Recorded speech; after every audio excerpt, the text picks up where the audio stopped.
10 years ಆಗಿದೆ ಈ ತರ 25 years ಆಗಿದೆ. ವಾಪಸ್ 50,000 ಕೊಡಿ, ಅದಕ್ಕೆ ಇಂಟ್ರೆಸ್ಟ್ ಸೇರಿಸಿ ದುಡ್ಡು ಕೊಡಿ, ಅವ್ರಿಗೆ ವಾಪಸ್ ಕೊಡಿ. ರಿಸಿಪ್ಟ್ ತಗೊಂಡು ವಾಪಸ್ ಕೊಟ್ಟು ಇದು ಒಂದು ಕಾಂಪ್ಲೆಕ್ಸ್ ಮಾಡಿ ಈ ಜಾಗನ ಉಪಯೋಗ ಮಾಡಿಕೊಡಿ. ದುಡ್ಡು ಇಸ್ಕೊಂಡಿರೋ ರಿಸಿಪ್ಟ್ ಇದ್ರೆ ದುಡ್ಡು ತಗೊಂಬಂದು 30,000 ನಗರಸಭೆ ಕಟ್ಟಿದ್ರೆ ತಗೊಂಡಿದ್ರೆ ವಾಪಸ್ ಕೊಡೋಣ ನಾವು ನಗರಸಭೆ ದುಡ್ಡು. ಇದನ್ನ ಅದ್ರ ಜೊತೆ ಇದು ತಗೊಂಡ್ಬಿಟ್ಟು ಇದು ಈ ಎಂಟ್ರೆನ್ಸ್ ಎಲ್ಲ ಒಳ್ಳೆ ಅಂಗಡಿ ಮಾಡಿ. ಇದೆಲ್ಲ ಯಾರೋ ಒಬ್ರು ಇಲ್ಲಿಗೆ ಬರ್ತಾರ, ಅವಾಗ ಇಲ್ಲೊಂದು 10 ಅಂಗಡಿ 20 ಅಂಗಡಿ ಮಾಡಿ 4 ಕಡೆ 15-20 ಅಂಗಡಿ ಆಗುತ್ತೆ. ಎಂಟ್ರೆನ್ಸ್ ಚೆನ್ನಾಗಿರ್ತದೆ ನೀಟಾಗಿ ನೋಡಿ. ಇದು ಒಳ್ಳೆ ವಾತಾವರಣ ಅಲ್ಲ. ತಗೊಂಡಿದ್ರೆ ದುಡ್ಡು ವಾಪಸ್ ಕೊಡೋಣ ಅಂತ. ಇದು ಶಾಪ್ಸ್ ಬರಲಿ ರೋಡಲ್ಲಿ. ಒಂದು 50 ಅಂಗಡಿ ಆಗುತ್ತೆ ಈ ಜಾಗದಲ್ಲಿ. ತುಂಬಾ ಜನ ಬರ್ತಾರೆ, ಕಟ್ಟಿದ್ರೆ 50 ಜನ. ದುಡ್ಡು ಎಷ್ಟು ಹೋಗುತ್ತೆ?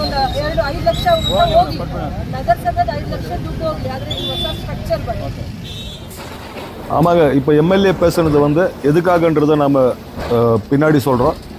இப்போ இது வந்து பில்லு மார்க்கெட் 16வது நாளாக இங்கே இருக்கிற கட்டடங்களில் இடிக்கப்பட்டு கொண்டு இருக்கிறது. காரணம் என்ன அப்படின்னா, இது உள்ள பெருசாக ஒரு 2 ஏக்கரில் மல்டிப்ளெக்ஸ் காம்ப்ளெக்ஸ் கட்டுறதாகவும் அதுக்கு கீழே கார் பார்க்கிங் 2 வீலர் பார்க்கிங் எல்லாம் கட்டி ஒரு நூத்தன அங்காடிகளாக இதை வந்து உருவாக்கணும்னு சொல்லிட்டு எம்எல்ஏ முடிவு எடுத்திருக்கிறதுனால இங்கே இருக்கிற கடை ஓனர்களுக்கு கடை கட்டி அதுக்கப்புறம் முதல்ல அவங்களுக்கு முக்கியத்துவம் கொடுத்து கடை கொடுக்க போகிறதா கூட எம்எல்ஏ சொல்லி மாலையெல்லாம் போட்டாங்க. தோழர்கள் கூட மாலை போட்டுக்கினாங்க. இதனுடைய தொடர்ச்சியாக தான் இப்போ நாம் எம்எல்ஏ பேசுனதை காரணத்தோடு வெளியே இந்த இடம் நாம் பார்க்கும்போது இதுடைய பெரிய சரித்திரமே பின்னோக்கி இருக்குது. இப்போ இவர் நின்று இருக்கிற இடம், இந்த கடை வந்துட்டு ஒரு காலத்தில் பெரிய ரெக்கார்டு விற்கிற கடையாக இருந்தது. தங்கவயலில் இருக்கிற சவுண்ட் சிஸ்டம், எவ்வளோ பேர் சவுண்ட் சிஸ்டம் வச்சுருந்தாங்களோ அவங்களுக்கெல்லாம் இந்த கடை தெரியும். இது ஐயர் கடைன்னு சொல்லுவாங்க, ரெக்கார்டு சென்டரு. இதுக்கு பக்கத்தில் ஒரு பெரிய மாட்டு வண்டி ஸ்டாண்ட் இருந்தது, மாட்டு வண்டி நிலையம் இருந்தது. சென்ட்ரல் நடுமத்தியில் மாட்டு தொட்டி, அங்கே இருக்கிற மாட்டு வண்டிங்கெல்லாம் கேஜிஎஃப்ல வந்துட்டு அந்த காலத்தில் ஒரு 30 வருஷத்துக்கு முன்னால் மாட்டு வண்டி ஸ்டாண்டு தான் ரொம்ப பிரசித்தமான ஸ்டாண்டு.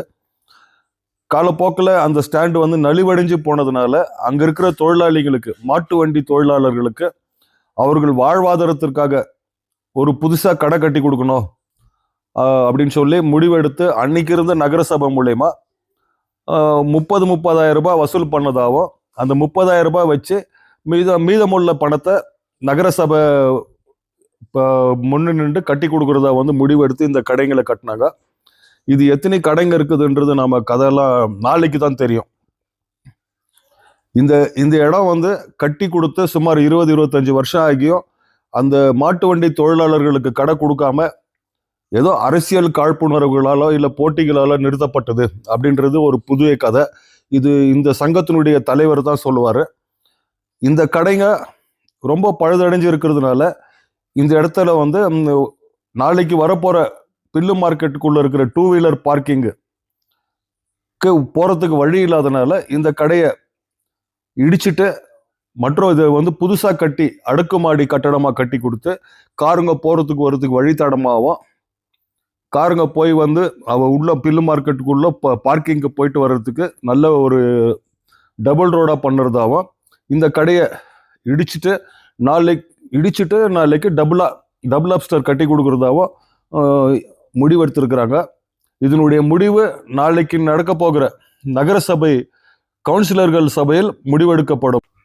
இந்த மாட்டு வண்டி சங்கத்தினுடைய தலைவர்கிட்ட எம்எல்ஏக்கு அழைச்சி பேசியிருக்கிறதாகவும், இந்த கட்டடம் வந்து ரொம்ப பழசாக இருக்குது, இது அனுபவிக்க முடியாது, அதனால நாங்கள் இது இடித்து பாதி வழியும் பில்லு மார்க்கெட்டுக்கு போகிறதுக்காக பாதி வழி பண்ணிட்டு மிச்சம் வந்து அடுக்குமாடி கட்டடமாக கட்டி உங்கள் தொழிலாளிங்களுக்கு கொடுக்குறோம் அப்படின்னு எம்எல்ஏ சொல்லியிருக்கிறதாவும், ஆனால் இந்த தலைவர் எங்களுக்கு எதாவது ஊர்ஜித பத்திரம் கொடுங்க அப்படின்னு கேட்டதுனால நாளைக்கு நடக்க போகிற நகரசபை பொதுக்கூட்டத்தில் தீர்மானம் பண்ணி அந்த தீர்மானத்தில் இந்த கடையை இடிச்சு, இந்த மாட்டு வண்டி ஸ்டாண்டு இடித்து அதுக்கப்புறமா இதை வந்து பாதி வழி பில்லு மார்க்கெட்டுக்கு போகிறதுக்கு பார்க்கிங் போகிற பாதி வழி பண்ணி இந்த ஒரு பகுதியை இல்லை இடித்து முழுசாக தரைமட்டம் பண்ணி 2 அடுக்கு மாடி கட்டடமாக கட்டி கொடுத்து அந்த தொழிலாளிங்களுக்கு, மாட்டு வண்டி தொழிலாளர்களுக்காகவே அந்த கடை கொடுக்க போகிறதா பேச்சுவார்த்தை நடந்திருக்கிறதாகவும் நாளைக்கு நடக்க போகிற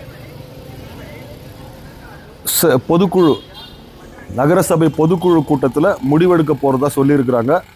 நாளைக்கு என்ன முடிவெடுக்கிறாங்கன்றது தான் நாளைக்கு நடக்க போகிற கூட்டத்தில் தெரியும்.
எல்லாம் போட்டுக்கிற என்ன பண்ணுறது அது போயிடுச்சு இப்போ போட்டு